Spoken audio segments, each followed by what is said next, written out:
daring parachute escape from a flying 727 somewhere between Reno. A search was made of the plane immediately. We don't know who he was, where he came from, or where he went. I expect that we'll keep looking until we find him or find out what happened.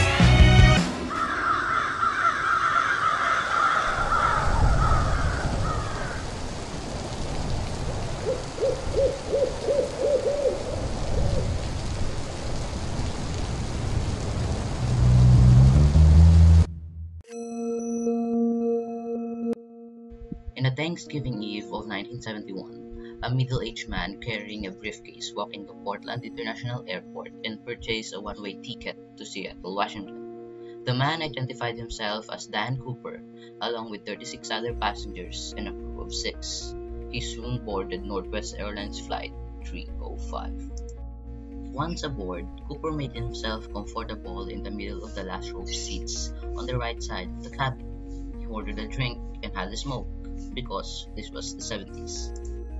Once the flight was cleared for departure, Cooper turned around and handed an envelope to flight attendant Florence Schaffner. Inside the envelope was a note featuring a handwritten message stating he had a bump. Schaffner reluctantly sat down beside him and glimpsed what appeared to be 8 sticks of dynamite inside his briefcase. Cooper's demands were quite simple. He wanted $200,000 in cash and 4 parachutes. He also demanded the fuel truck to stand ready to refuel once they landed in Seattle. Should they fail to comply with his demands, he threatened to do the job. Once the flight was airborne, Schaffner were to inform the cockpit crew, while another flight attendant by the name of Tina Mucklow remained by Cooper's side. By using a telephone in the rear of the cabin, Mucklow acted as an intermediary between Cooper and the rest of the flight crew for the remainder of the hijacking. For the next hour and a half, Flight 305 maintained a holding pattern near Seattle, while local and federal authorities scrambled to procure the ransom, as well as the 4 parachutes.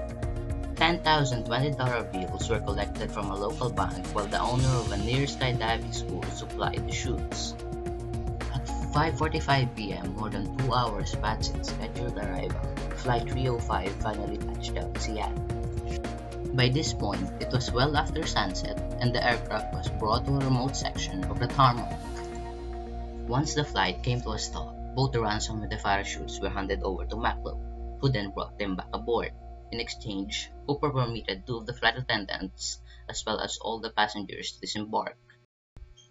With the ransom paid and only 4 crew members remaining on board, Cooper told Mucklow to inform the captain that he wanted to fly to Mexico City. They were to fly with the landing gear down, the flaps at 15 degrees and below 10,000 feet. The lights in the cabin were to switch off, and the aft stairway, which opened from the underbelly of the fuselage, was to remain extended. 2 of Cooper's demands could not be satisfied. First of all, the flight configuration he requested would not allow for a non-stop flight to Mexico City. As such, Cooper proposed a refueling stop in Phoenix, Yuma, or Sacramento, before they all agreed on Reno, Nevada. Second of all, it was not possible to depart with the ventral staircase extended. Cooper agreed to retract the stairs on the condition that Mucklow remained by his side and taught him how to extend them once the flight was airborne. Parked for nearly 2 hours due to complications with refueling, Flight 305 was back in the air by 7:36 p.m. Less than 5 minutes after takeoff, Cooper told Mucklow to head for the cockpit, and that, from this point onwards, he was not to be disturbed. The last time she saw Cooper, he was standing in the middle of the aisle as if though he was preparing to jump. Mucklow joined the rest of the crew, locked the cockpit door behind her, and some 3 hours later, Flight 305 safely landed in Reno. Once the flight came to a stop, the crew carefully centered into the rear of the cabin, but there was no sign of Cooper nor the bomb. The aft stairway had been extended mid-flight and was slightly damaged upon landing. It seemed there was only one explanation for the hijacker's absence. At some point, between Seattle and Reno, Cooper strapped on a parachute, walked down the stairs, and leaped into the dark of the night, never to be seen again.